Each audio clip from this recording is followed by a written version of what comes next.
একটা আলু আর পাঁপড় দিয়ে সন্ধ্যেবেলায় সুস্বাদু জলখাবারটা বানিয়ে নিতে পারেন।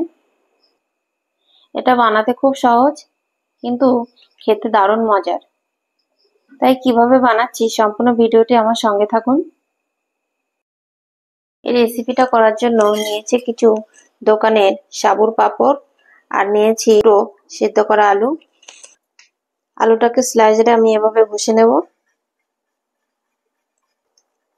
আপনারা হাতেও ম্যাশ করে নিতে পারেন, তবে স্লাইসারে এভাবে ঘষে নিলে ভালোভাবে মিহি হবে। দুপুরবেলায় ভাত রান্না করার সময় দুটো আলুকে সিদ্ধ করতে দিয়ে তারপরে সন্ধেবেলায় চটপট এভাবে বানিয়ে নিতে পারেন এই পাঁপড়ের নতুন রেসিপিটা। দেখুন আলুটা খুব সুন্দর ম্যাশ হয়ে গেছে। এবার আমি একটা ডিমকেও ঠিক একই রকম ভাবে স্লাইসারে ঘষে নেব। দেখুন স্লাইসারে ঘষার পর ডিমটা ঠিক এরকম হয়েছে। এবার আমি এটাকে রেখে দেব পরে ব্যবহার করার জন্য। আর সেই সাবুর পাঁপড় যেটা সহজেই দোকানে পাওয়া যায়। এবার আমি এই পাঁপড় প্রথমে কয়েকটা ভেজে নেব। এবার গ্যাসে কড়াই চাপিয়ে কড়াই নিয়ে নেব পাঁপড় ভাজার জন্য সাদা তেল। তেল গরম হয়ে গেছে, এবার আমি পাঁপড়গুলোকে একটা একটা করে ভেজে নেব।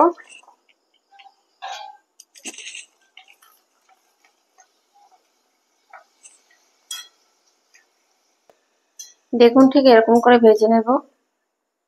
আর তেলটা যদি গরম থাকে তাহলে চটপট ভাজা হয়ে যাবে।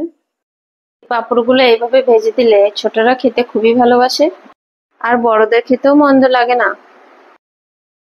এই পাঁপড়টা ভাজতে একটু বেশি তেল লাগলেও পাঁপড় ভাজার পর পাঁপড়ের গায়ে কিন্তু একদমই তেল থাকে না। পাঁপড় ভাজার পর তেলটা কমিয়ে আমি এখানে 2 টেবিল চামচ মতো তেল নিয়ে নিয়েছি। এবারে তেলের মধ্যে আমি একটা লঙ্কা ভেজে নেব। এই লঙ্কাটা তেলে দেওয়ার সময় অবশ্যই একটু ফাটিয়ে দিতে হবে, নাহলে ফুটে উঠতে পারে। লঙ্কাটা সুন্দর ভাজা হয়ে গেছে, এবার আমি তুলে নেব। এবার ওই তেলে দিয়ে দেবো অল্প একটু পাঁচফোড়ন।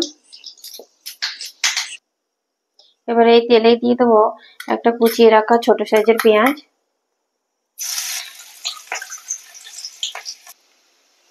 2-3 মিনিট লো ফ্লেমে পেঁয়াজটাকে ভেজে নেওয়ার পর আমি এবার দিয়ে দেবো আদা পেস্ট। এখানে আমি 1/2 টেবিল চামচ আদা পেস্ট দেবো, যেটা আমি হামালদিস্তায় ছেঁচে নিয়েছি।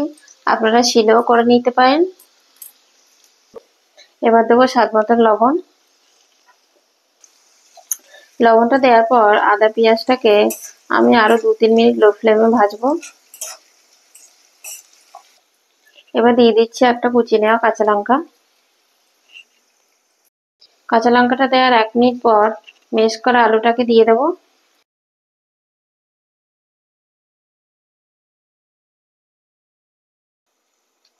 এবার দিয়ে দিচ্ছি পরিমাণ মতো হলুদ গুঁড়ো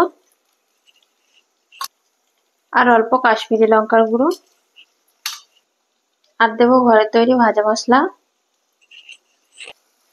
অল্পই দিলাম, আপনারা আপনাদের প্রয়োজন মতো দেবেন, তবে খুব বেশি দিলে ভালো লাগবে না।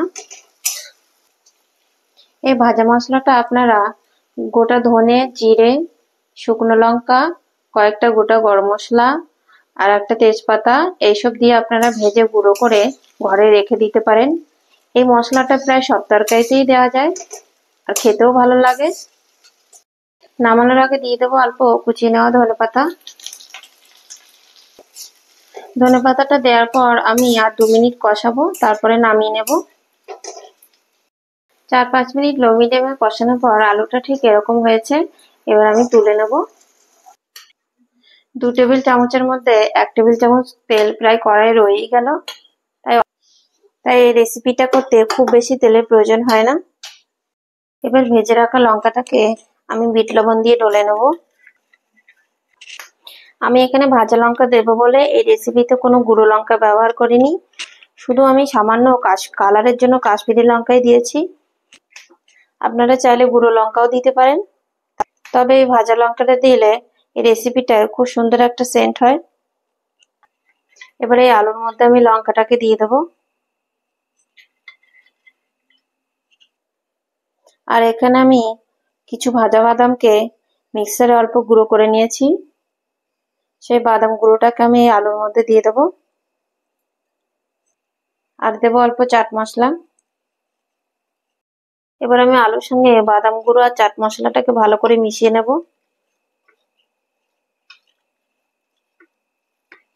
দেখুন ঠিক এরকম ভাবে মেখে নিতে হবে। এবার স্লাইস করে রাখা ডিমটাকে আলুর মধ্যে দিয়ে দেবো। আমি এখানে একটা আলুর জন্য একটা ডিম দিয়েছি, আপনারা সেই পরিমাণে দিয়ে নেবেন। তবে ডিম দিয়ে মাখার পর লবণটা অবশ্যই চেক করে নিতে হবে। এই আলু মাখাটায় যদি আপনারা ডিম না দেন তবুও খেতে ভালো লাগবে, তবে ডিমটা দিলে খেতে আরো বেশি ভালো লাগবে। ডিমটা দেওয়ার পর আমি হালকা হাতে মেখে নেব, খুব বেশি মাখবো না। খুব বেশি মাখলে ডিমগুলো গুঁড়ো হয়ে যাবে, তাহলে খেতে ভালো লাগবে না। এই পাঁপড়ের মধ্যে কিন্তু লবণ দেয়া থাকে, তাই আলু ভাতে একটু লবণ কম হলেও খাওয়ার সময় ঠিকঠাকই লাগবে। এবারে ডিম দিয়ে মাখা আলুটাকে পাঁপড়ের ভেতরে এভাবে আস্তে আস্তে দিয়ে দেবো। দুই দিকেই অল্প অল্প করে দিয়ে দিতে হবে, যেন পাঁপড়গুলো ভেঙে না যায়। তবে আলু দিয়ে পাঁপড়ের ভিতরটা সম্পূর্ণ ভর্তি করে দিতে হবে, তবেই কিন্তু এটা খেতে ভালো লাগবে। খুব সহজে এই রেসিপিটা কেমন লাগলো অবশ্যই কমেন্ট করে জানাবেন। আলু দেওয়ার পর এই পাঁপড়গুলো কিন্তু চটপট খেয়ে নিতে হবে, তা না হলে পাঁপড়গুলো আস্তে আস্তে নরম হতে থাকবে। বাড়িতে একবার হলেও এটা এইভাবে বানিয়ে দেখবেন, এটা খেতে লাগবে সম্পূর্ণই আলাদা। এটা খেতে এতটাই টেস্টি হবে যে ছোট বড় সবাই খুব মজা করে খাবে, আর একটা দিলে কারোই মন ভরবে না। এবারে এগুলোকে টমেটো সস দিয়ে পরিবেশন করব।